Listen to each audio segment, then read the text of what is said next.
Hello குட்டி பசங்களா, நீங்கள் ஜொப்பு ஜாமா சமையலில் பாஸ்தா பாயாசம் செய்ய போகிறோம். தேவையான பொருட்கள்: பாஸ்தா, முந்திரி, திராட்சை, சர்க்கரை, ஏலக்காய் தூள், தண்ணி, பால், நெய். வாங்க எப்படி செய்யறதுன்னு பார்க்கலாம். முந்திரி திராட்சை வறுத்து எடுத்துக்கலாம். நெய் சேர்த்துக்கலாம்.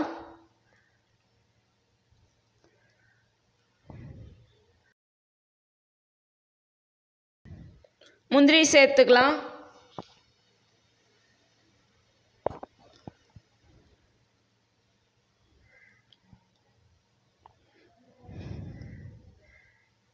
முந்திரி ப்ரௌன் கலரில் வந்துச்சு. திராட்சையை சேர்த்துக்கலாம்.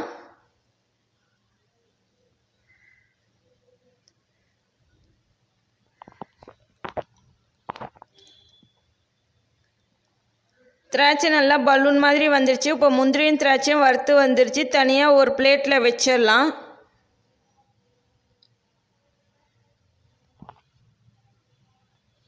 பாஸ்தா வறுத்து எடுத்துக்கலாம்.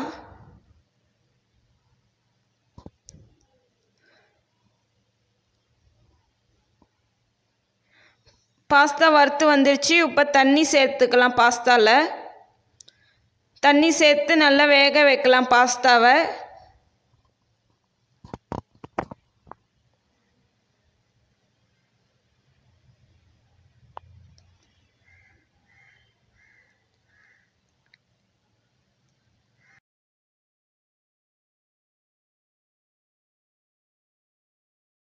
பாஸ்தா வெந்து வந்துடுச்சு. எடுத்து வடிகட்டிடலாம்.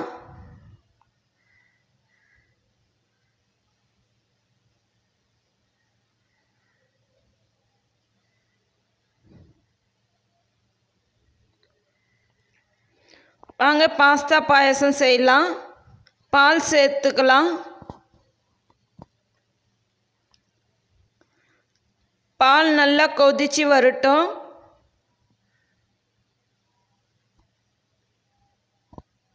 பால் நல்லா கொதிச்சு வந்துருச்சு. இப்போ வேக வச்ச பாஸ்தாவை சேர்த்துக்கலாம். நல்லா கலந்து விட்டுக்குங்க.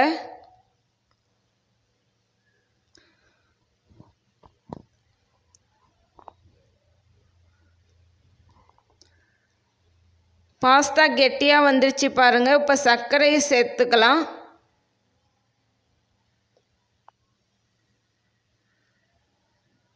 நல்லா கலந்து விடுங்க.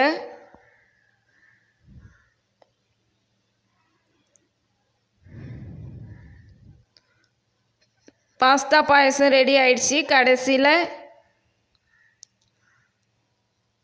ஏலக்காய் தூள் சேர்த்துக்கலாம். வறுத்து வச்சிருக்க முந்திரி திராட்சையை சேர்த்துக்கலாம்.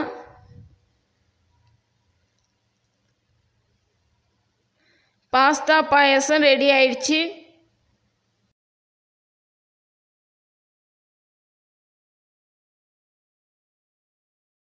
பாஸ்தா பாயசம் ரெடி ஆயிடுச்சு.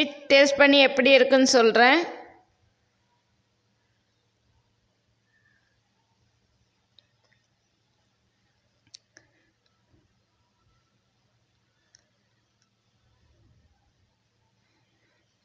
பாஸ்தா பாயசம் சூப்பராக இருக்குது. நீங்களும் ஜொப்பு ஜாமா வச்சுருந்தா செஞ்சு பாருங்கள். பாய்.